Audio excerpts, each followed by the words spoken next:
How can we make the world better? By making ourselves better.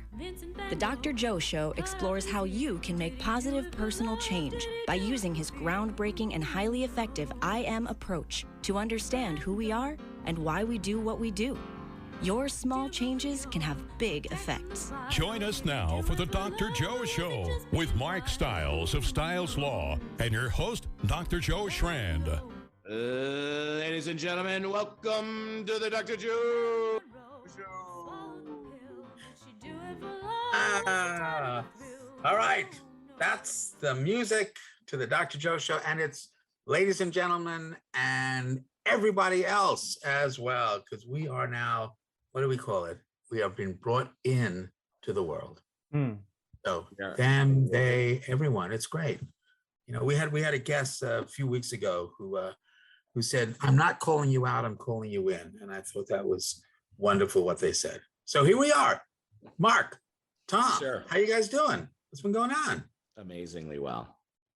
I'm so glad to hear that. Can't you tell by my excited voice? I Doing can. amazingly well. Thank you, Dr. Joe. I'm so delighted to hear that.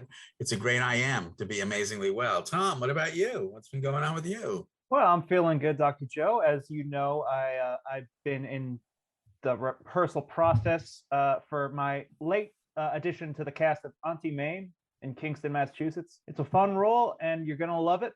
For those in the South Shore area, May 13th is our opening night at the Beale House in Kingston. That's wonderful. Yes, I hope people come to it. It's going to be really fun. It's going to be really fun. And you've been auditioning. Mark and I got to see you in the Christmas Carol. So it's going to be wonderful. We will make sure that we come and see you again in this show. And for those who are interested in meeting us in person, we will be at the Dollop Live at the Wilbur Theater on May the 12th. So it's a double whammy, really. Yeah, you can meet Gareth Reynolds and Dave Anthony and get your car signed. They sign cars. But you can also meet the one and only Dr. Joe. And the one and only Tom McCoy. That's true. It's really great bang for your buck. So it's true. And we are one and only. And we also have a one and only planet in our universe. And this one and only planet has been coming under quite a bit of stress and concern. And that really is what we want to talk about tonight. So Tom, can you introduce our guest for tonight, please? Absolutely, Dr. Joe. So as I've alluded to during our Ukraine episode, I get my news through a series of independent journalists on Twitter, as silly as that sounds, but you get a lot of interesting on the ground stuff. And one thing that I've been following is a man named Peter Kalmus, who has been organizing with scientists around the world to draw attention to the latest IPCC report. That's the International Panel on Climate Change. With alarming new findings, their models only get more and more accurate. So he's taken direct action, peaceful protest to wake people up to it, and it's gaining traction. And it's a group called Scientist Rebellion, of which our guest is a member. Ladies and gentlemen, and everyone, Malik Morrison. Yeah, nice to meet you, Malik Morrison. Thank you so much for coming on the show. I am just so intrigued by this. I mean, we know about climate change, but I guess people weren't really paying attention. Some were. What are you guys doing different to bring attention to this? So I guess what we're doing different than like previous iterations of climate protest is I believe that our organization is trying to take the front and center of or have scientists, the individuals actually doing the research, collecting the data and interpreting the data, sort of lead these movements. In the past, it's been mostly, activists, individuals who are reading our data secondhand, and it's actually been the youth as well in the past sort of leading these movements, which is great. That's exactly what we want. But I believe this movement is trying to support those roles as well. A lot of the times individuals see scientists as individuals who collect the data, publish the data, and then they're never seen or heard from again. But this movement, and which I'm very proud to be a part of, is trying to associate names with faces. And when we risk arrest, we're saying that this is our data, we know our data, we have strong beliefs in our data, and if you won't listen, then we will do our best to persuade you to listen. What do you mean risk arrest? So this is the part that's intriguing. What has been happening? So in I believe approximately 1,000, maybe more, scientists across the world have been arrested recently in civil disobedience by doing things such as maybe gluing themselves to a roadway, or handcuffing themselves to maybe the entrance of a bank or major facility that helps drive climate change. For example, Citibank was funding using investments towards certain drivers of climate change, and we caught wind of it and did our research to kind of understand why that was going on. And I guess they were just more so of the I guess individuals that took face. But it's not just them, it's other organizations as well that take investments from the people and invest in fossil fuel infrastructure, and that investment is helping drive climate change, when you could take those investments and put them into renewables that won't hurt or harm individuals significantly as much. So let's back up a little bit. First of all, how did you get involved in this? Tell us a little bit about yourself, your background, and how'd you wind up with this? Okay, so I am on the eastern coast of the United States. I graduated from university in December of 2020 with a bachelor's in environmental science. How I got interested in this was I kept seeing headlines of, climate is, to the point of no return. If we don't act now, then, we will, things will be irreversible. And seeing those headlines, those are harrowing headlines. Those are really terrifying things to read. And so I began to wonder why. Why are we to the point of no return? What can we do to avoid that? And is there a possibility to, come back from that point of no return?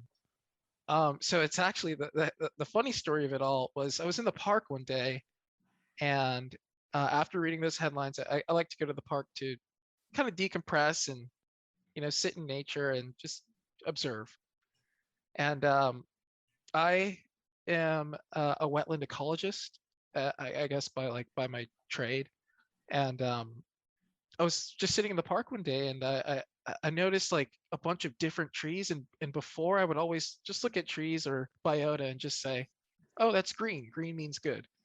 But then like once I actually started studying the topics and the trees, I realized there's a whole plethora of different trees in my area that I would have never noticed before without actually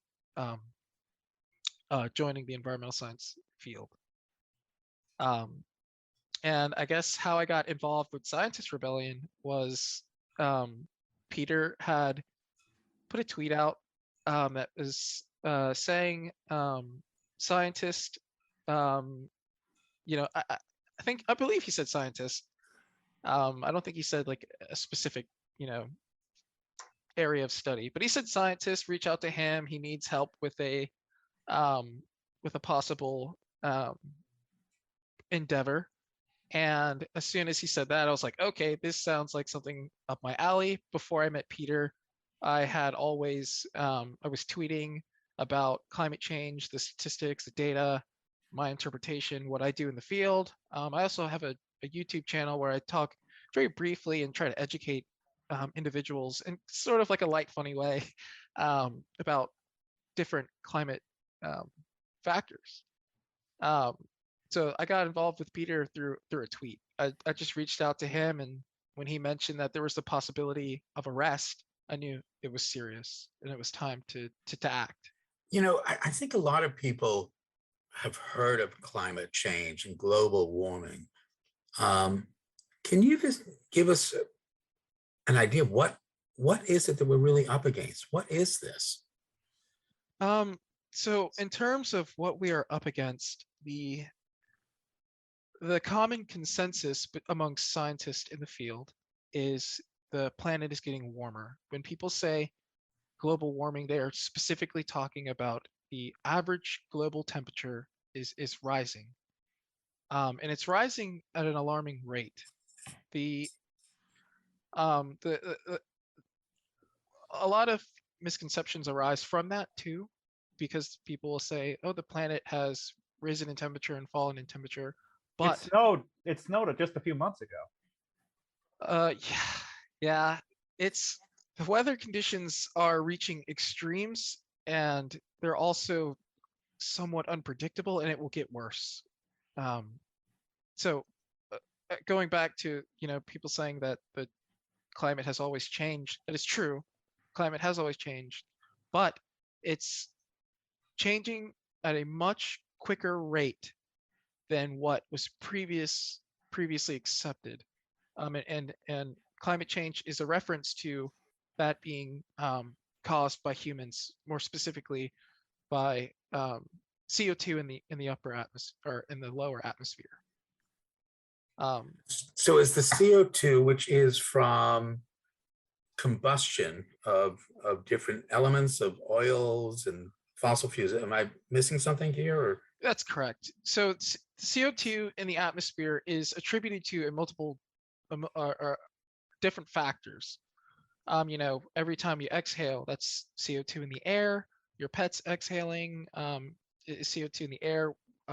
Having a fire is CO2 in the air. And CO2 is carbon dioxide, right? So folks know it. The C is carbon and the O2 is 2 oxygen molecules. So carbon dioxide, CO2. Yes. Okay. Just wanted to clarify that for people. No, that's fine. Yeah. So the carbon dioxide in the atmosphere is attributed to the internal combustion engine. So there's CO2. How does that affect global warming? What is happening with this CO2? So what happens with the CO2 in the atmosphere is it has a couple different effects. From what I understand, it is it doesn't allow energy from the sun to escape to space as rapidly. Let's say a photon comes from the sun, bounces off the earth, and heads back out to space. That's common. That's why the earth, we're able to see the earth when we're on the moon, is because the light is being bounced off the earth into an individual's eyes on the moon, right? That's commonly accepted. But when you have CO2 molecules in the air, they do one of two things. They can either bounce the photon back towards the earth and giving it a second chance to warm the surface, or the CO2 molecule itself can be energized and it will hold that heat in the upper atmosphere. And it creates a sort of runaway greenhouse effect where the upper atmosphere has a warming layer of its own, which just makes it even harder for photons to escape back into space. And then it invites another gas to the party, methane. Yeah. Methane is complicated in and of itself, because it is another runaway greenhouse gas that is typically attributed to livestock. And as the human population grows, we have to feed more people, and trees will be cut down to make space for livestock to feed those people. And as deforestation occurs to house the livestock, you no longer have those carbon sinks. You no longer have trees pulling CO2 from the lower atmosphere. And in a sense, you now have double the factor of CO2 in the upper atmosphere, which will warm the planet even more.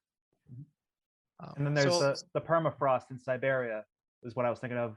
There's so much methane trapped in that yes, more more biota and other, I guess, instances of frozen methane, just other carbon sinks being frozen within the permafrost. Once that is released, goes straight up into the air. And I like my CO2 on the ground, trapped and not in the lower atmosphere. So does civil disobedience work? In my opinion, yes. Civil disobedience it definitely works. I mean, I'm African American, so I can directly attest to how effective civil disobedience is, from Dr. King and other individuals who engaged in civil disobedience. And this is what was part of the driving factor for Peter and the scientist rebellion to engage in the civil disobedience, is because of how effective it was in the past. Why is it effective? I think it might be a little bit out of my area of expertise, but I feel as though civil disobedience becomes effective because you gather individuals to talk about the subject, rather than I guess, violently force ideas. People don't like when you force ideas upon them. However, when you get individuals to engage in certain topics, they develop an understanding, they develop the underlying reason for your discussion, and oftentimes are much more, I guess, recipient. That might not be the proper word, but receptive. They're more receptive to it. Yes. To your discussion. And part of that has to do with the respect and value, which leads to trust. I'm so curious. I mean, for some of us, it just makes common sense. I mean, maybe you need to be a scientist to understand, how the gases interact with each other, how that's going to affect photonic energy, how it's going to affect our ozone layer, and how the sun basically can now pummel us with so much more of its heat, which we then can't dissipate. And that's the greenhouse effect, right? I don't know if any people are gardeners, but with a greenhouse, what you're trying to do is capture the heat so that you can promote growth with your plants, but not too much heat, or else you're going to kill them. Then we have talking about the trees being cut down, which basically are carbon dioxide sponges, right? I mean, that's what they live off of, carbon dioxide, and then they push out oxygen, which we need. So the chemistry is interesting, profound, and real. But why is there resistance, do you think, to what seems pretty obvious to a lot of people? The Earth is flat. Yeah, that's so true. The Earth is flat. I mean, this is science denial at its best. It really is. And I'm a fan of this guy Semmelweis, who discovered that you have to wash your hands. He was all about science denial in the 1840s, 1850s. People just didn't believe him. I think we're going through the same sort of thing, the science denial, this idea that it just can't be. And if it is happening, it can't be me that's doing it. Yeah. What do you think? I think I've got a buddy who's also in they're in the medical field, and a lot of them will come to him and say their disdain for vaccines. So we share the same science denial in our everyday experiences and interactions. Why I think people are less receptive to science might be because as a society, at least in my opinion, we favor things that are flashy, things that are funny, things that are, that get an emotion or positive emotion out of us. And oftentimes science can be pretty depressing. And it comes back to it. No, I don't want to say it's an education thing, but it's a lack of underlying research thing, in my opinion. When you tell someone, you know, whatever statistic you find about climate change, they'll ask skeptical, and it's good to be skeptical in science. That's how science was born, was asking questions.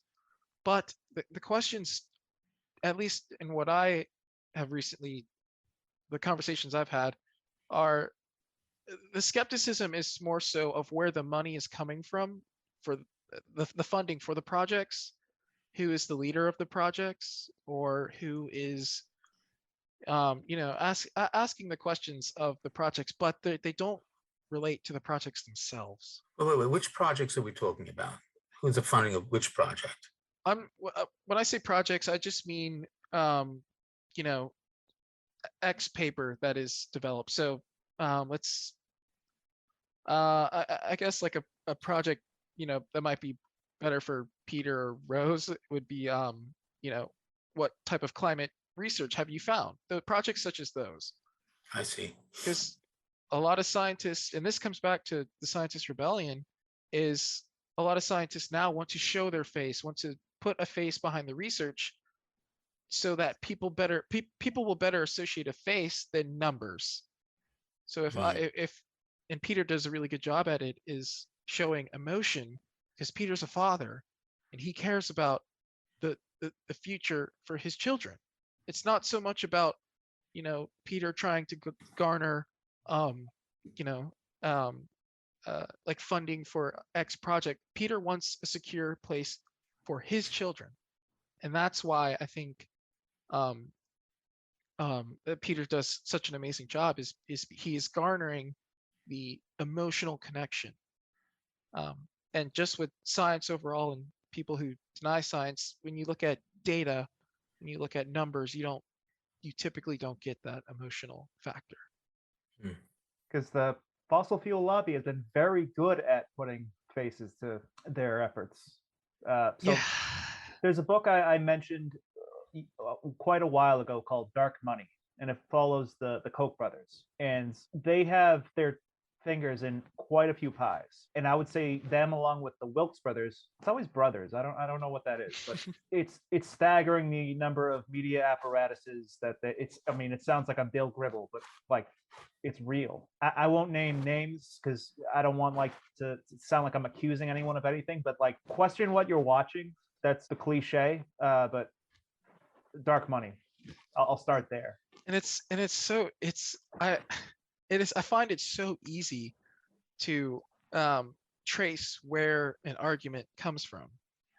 So when individuals make a certain or raise a question about climate change, for example, going back to climate change always happening, it's very easy to see that, to find a graph from our best guess from the Pleistocene era, or just different eras throughout the Earth's age, to see climate going up and down, up and down. But it's also really easy to find this underlying references, or where the data came from. And I do feel like a lot of people don't do that. So you should always question what you read, and oftentimes the answer is usually what it appears to be. It's not really anything crazy or futuristic or extremely far-fetched. It's actually quite simple 90% of the time. So does this get back to a little bit of why there's been such difficulty in getting the message out? We have so many sources of news now. We have so many places where different groups can go and learn different things. Is there a desperation in civil disobedience? are we at that point where people just haven't listened? And so now the scientists are saying, hey, not only am I going to put a face to it, but I'm willing to go to jail over this. I'm willing to be handcuffed to something, have police come and take me because I need you to believe me. I mean, this is what the civil disobedience movement, this is what Martin Luther King did. This is what many of the most important changes in our society have come from, is people not being violent, but saying, you need to listen to me because this is real. Is that part of it? Are we that desperate? Well, I'll say the people have become willing to do more than get arrested. Just over the weekends, a man named Win Bruce, a 50-year-old Buddhist and climate activist, self-immolated in front of the Supreme Court building. Yeah. And has been forgotten already. Yeah. So that's a powerful statement. The first, I mean, it's horrible that somebody has to get that desperate. But I think somebody is going to come along and say, why did you do that? You just contributed to global warming. I mean, they're going to twist it around. I've seen it already. Twist it around? It's already It's already happening. By the thousands. It's like, yeah, like, he wasted his life. That was pointless. He bought the gas. It's all. Yeah, I bought the gasoline to self-immolate, which is contributing to carbon in the atmosphere. Yeah. And it's so heartbreaking to see someone so desperate to get out the message of, hey, your children's lives are in danger. Listen to me. This is how I'm willing to sacrifice everything to have a future for your children, and for people to say that that his life was thrown away is heartbreaking. Can we say his name again? Just given that. Win Bruce. Wow. From Boulder, I Colorado. had not heard that story. Thank you for sharing that story. People are getting to the point where they're willing to sacrifice their lives for this so that other people won't have to. So, Malik, what do you say to the people who say, I'll be dead, it won't matter? Oh boy. I'll have to pee somewhere. To be honest, I don't know. You don't know any of those people. So what I would say to those individuals is that I don't know. I do try to avoid conversation with them because it's the Earth is the only place that we have found life so far. So sure, you'll be dead and gone, but are you really willing to bring the only place that has life along with you, that life that we know of, with you? And at that point, I tried to disengage with them. All right, so let's dial that person back and talk to the person that says, well, what am I supposed to do? I'm just one individual. There is so much that anybody can do to help the cause. First and foremost, you could take the route that I took. If you have those resources available, is to join the environmental science field. I loved ecology. I loved plants. I loved learning about how everything was interconnected, how one thing can't function without the other thing, and that thing needs 4 other things to function. I thought that was the most fascinating things. That's the route that I recommend, is to, find a school, find a favorite professor, find a favorite book, a favorite author, and just start learning today. There are many resources that I would be more than happy to point someone on Twitter or my YouTube channel, wherever they may be able to contact me, I will be more than happy to point them in the right direction. And let me stick with this for a minute, because Mark brings up a really important point.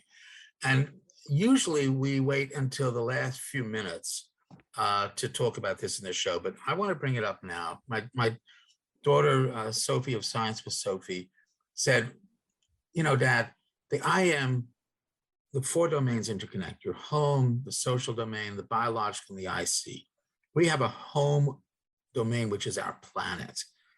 And the social interaction is with this cosmos. And then the IC is how do we see ourselves on this planet? And the biological domain is what we can do as well. So because the domains interact, a small change can have a big effect. What is our call to action? What are the small changes that we can do right now to either slow down climate change and global warming or even reverse it? Give us a list of these small changes that we can do. Right.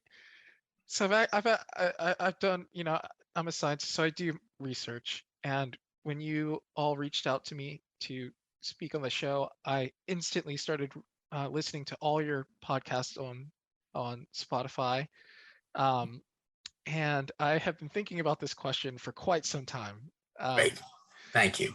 There are a multitude of things that anyone can do right now. And I believe that there are two, in my opinion, that I think are most effective.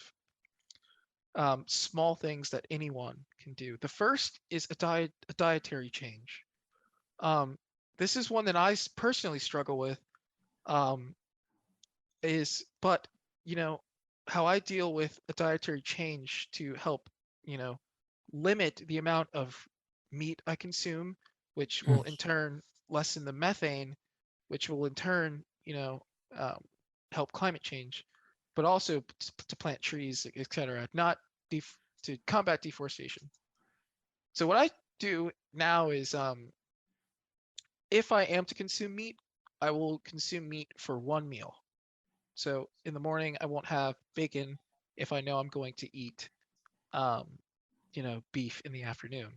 And for to just begin, one day out of the week, I will cut out meat. So for example, my day is Wednesday. I will not eat meat on Wednesday.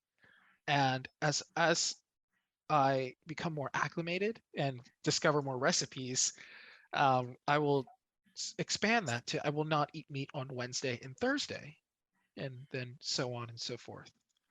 So that is I believe, and what I believe is to be the easiest small change an individual can do, and the one that you can start today. It's incredible. I love that. And Sophie would totally agree. She's vegan. Okay, so the first small change is decrease your meat, because that way we don't have to have as many beef products, which means we don't need to cut down trees to make space for them, which means saves a lot of water too. Saves a lot of water, and decreases methane, and preserves our trees, which take the carbon dioxide and make oxygen.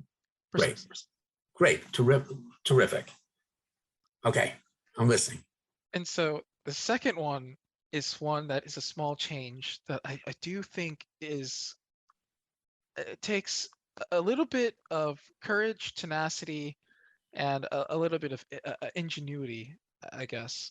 And that one is to do as much, I guess, the civil disobedience as you can, because how I see it, the best way to combat climate change is the sun. It's the thing that's affecting us the most, but it's the thing that we can utilize the most to help the cause. It's solar panels on the top of the roof. And if your solar panels, heat your home, cool your home, charge your car, charge your lawnmower, so on and so forth, then that energy demand is a lot less. It will help mitigate the fossil, your electricity company using fossil fuels. That, and then it all groups together into basically just lobbying your representative wherever you're at, is to lobby them, because the fossil fuel companies are most certainly lobbying them right now, but there are less individuals that are lobbying them on a smaller scale. There's a phrase. So oh, sorry. No, go ahead. So there, on our regular programming hour on radio, the block before us is called Veterans Voice, and they have a phrase that I love when they're referring to lobbying efforts to for whatever fundraising, what have you. Seek and annoy. Yeah. They are there to serve you, and you annoy them at every waking hour. I'll Right. just say, yeah. I choose to annoy them with data. Yeah. Because if you just hit them with every bit of data you have, it becomes hard to ignore. And I have the few Congress individuals that I have spoken with. What they like is it's money. Without going too much into it, they want things that make economical sense. And fossil fuels are not economically viable. They will run out eventually. The infrastructure is expensive to maintain. The cost to open new ones is never worth it in short term. But you have other things. If you have a decentralized energy grid where the solar panels on my home power my neighbor's house, and so on. If everybody on my block, has solar panels and we power the next neighbor's block, and so on and so forth, you have what a decentralized energy grid, which saves infrastructure. It saves money on infrastructure, which means lower taxes, which means you're likely to get voted for again. An interesting idea. There's big money though in fossil fuel. They've got a lot of money invested, and they're very good at blaming the consumer, saying it's the consumer's responsibility. So, like the notion of a carbon footprint, I only very recently learned this, was coined by BP. Interesting.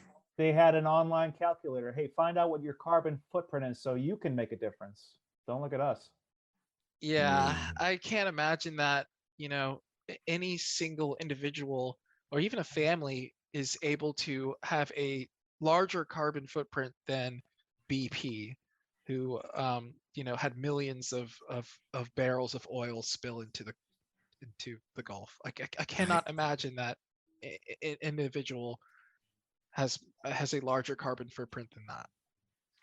What do you say to the folks that say, okay, I love it, let's flip the switch, let's go right to renewables?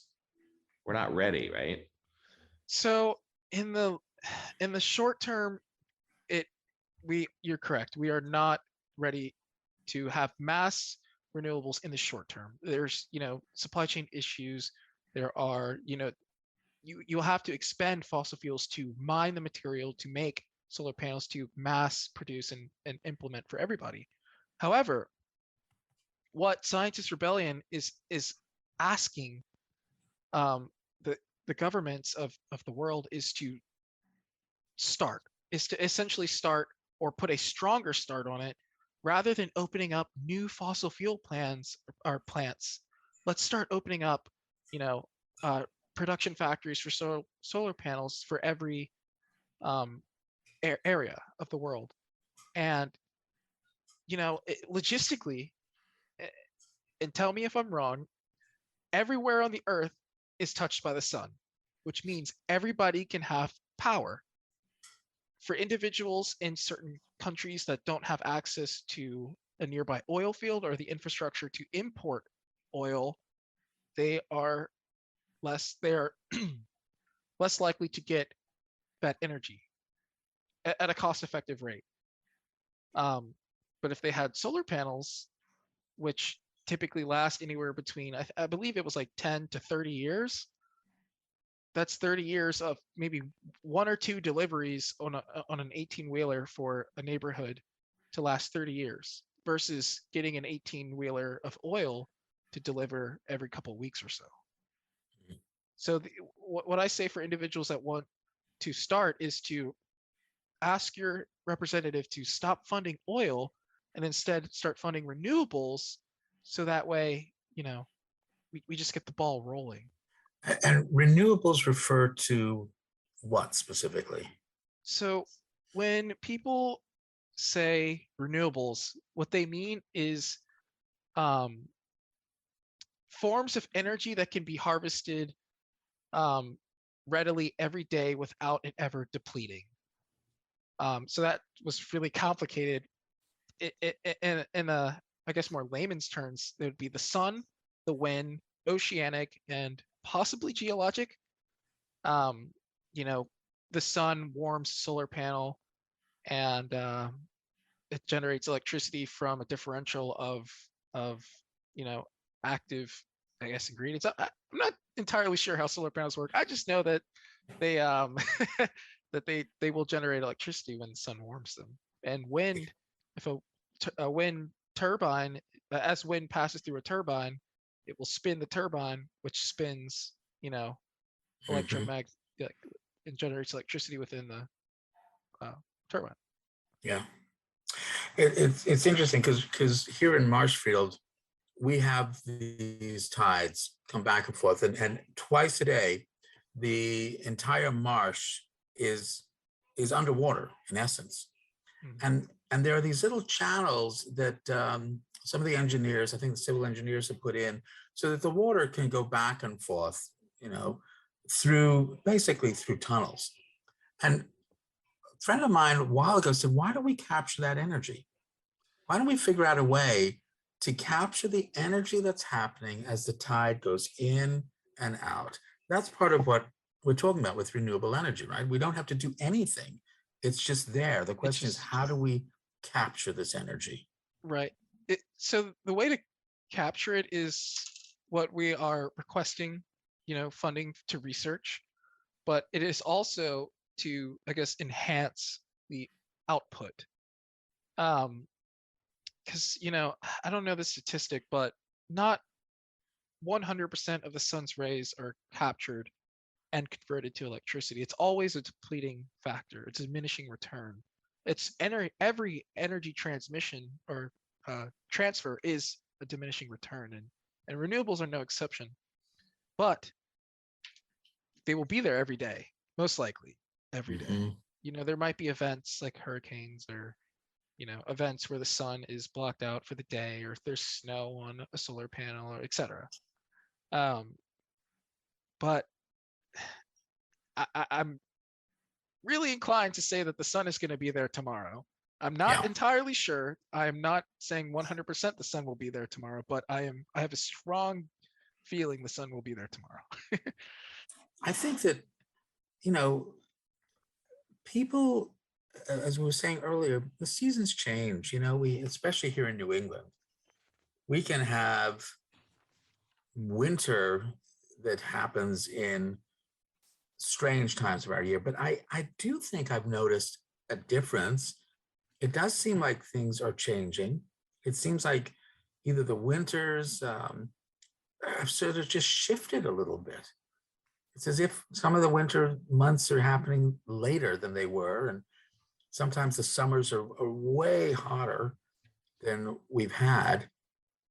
But it can be dismissed, especially here in New England, because, somebody said, if you don't like the weather, just wait 20 minutes and it'll change. But it's real. It's real. What is the risk for us? How much time do we have if we don't do anything? So in the, I guess, to answer the question of how much time do we have, the answer shifts depending on who you talk to. Peter's a climatologist at NASA. This would have been a perfect question for Peter, and I will definitely have to consult him later on and give you a better answer. But the common consensus for how much time we have can range between 3 years to, I think the last one I saw was maybe 36 to 43 weeks before things become irreversible. And just a glimpse of what lies ahead is exactly as you said. Sometimes it feels like summer starts a little bit earlier or summer starts a little bit later. I'm an ecologist, and so what I do is field delineations. I do wetland delineations. And it becomes difficult for me. Like I was in the field on or yesterday, and I was looking for a specific tree, and I could not find that specific tree. So we look for a couple things to point us in the right direction of identifying a tree.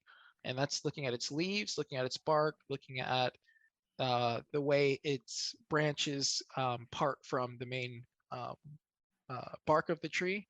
And a tree that I was looking for should have bloomed or should have at least formed leaves maybe a month ago, maybe a little earlier than that. But when I did find the tree, the leaves were so small that I had to rely on other indicators to identify it. And the average individual, why do they care about that? Their leaves still come up, at some point, but in the future, it's possible that they won't come up at all. 3 years? That's I heard old. weeks. I heard weeks as well thrown in there. 36 weeks. Yeah, like I said, the answer changes, but the common consensus is that we need to act now.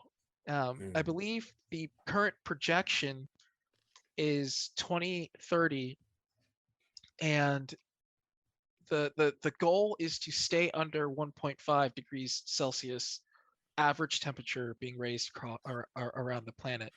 But with our current projection, it's likely that the Earth will warm by up to 3 degrees Celsius by 2030, which to be honest, I don't even want to think about. And over 1 billion people will be displaced.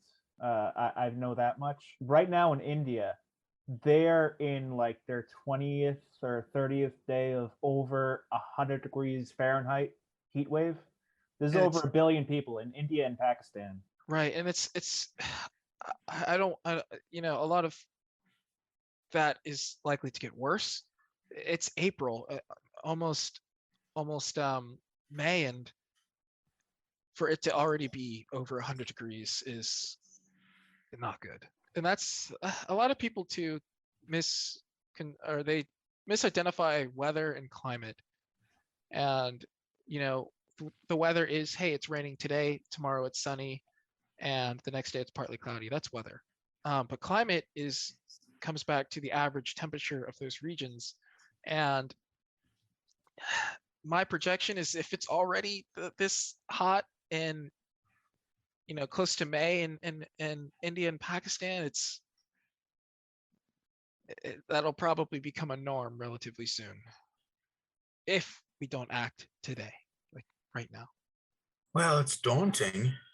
That certainly activates the whole limbic response of fight, flight, freeze. And I'm worried that more people, even though we're talking global warming, this is not a pun, but people will freeze because they won't know what to do. They're going to feel like they can't do anything. It's what the kids call doomerism. Doomerism, yeah. Yes. Well, there's the boomer generation. Now we have a doomer generation as well. Mostly made up of Zoomers. And why wouldn't they? I gotta say, like, it's the younger generation definitely has their work cut out for them. But it starts with the older generations passing on what they know, and then redeveloping, rekindling, passing that on until everything is fixed. We've got a couple of minutes left. We've spoken about small changes can have big effects. The second truth of the IM is everybody is interested in what you think or feel about them. And you know that it feels differently in the biological domain when you feel respected or disrespected. And we are part of someone's home and social domain. I'm hearing a lot that there's a concern that we are disrespecting our planet. And the planet is going to respond, in its own biological way. So the second truth is, because everyone's interested, you control no one, but you influence everyone. You get to choose the kind of influence you want to be. Malik Morrison, what kind of influence do you want to be? the kind of influence that I want to be is more so of hope, of there are people behind the scenes working to fix the problem, to mitigate the issue. We do hear harrowing headlines about you know all the climate disasters and the ones that are coming, but we rarely ever hear about the individuals fighting to combat it. And I'm hoping with when I created my YouTube channel and just by engaging with individuals on Twitter that there are multiple someones. And that's why I was brought into I feel as though I was connected with the Scientist Rebellion is to provide hope for everyone that there is a driving force against this impending doom or doomerism that the Gen Z would say. But I hope to educate individuals as well as persuade individuals to help me and help Peter and help Rose and help the Scientist Rebellion to save the world. Yeah. How do we go to your YouTube channel? So on YouTube, I am Ecotainment _YT. On I believe that's my Twitter. On YouTube, you can search Ecotainment to also find me as well. Great. Folks, I hope you're all listening to this and that we can come together. This is an important part. We can all influence each other and help save the world. Thanks so much, everybody. We'll see you next week on the Dr. Joe Show. Malik, thank you so much for being with us tonight. Yes, thank you so much for having me, Dr. Joe.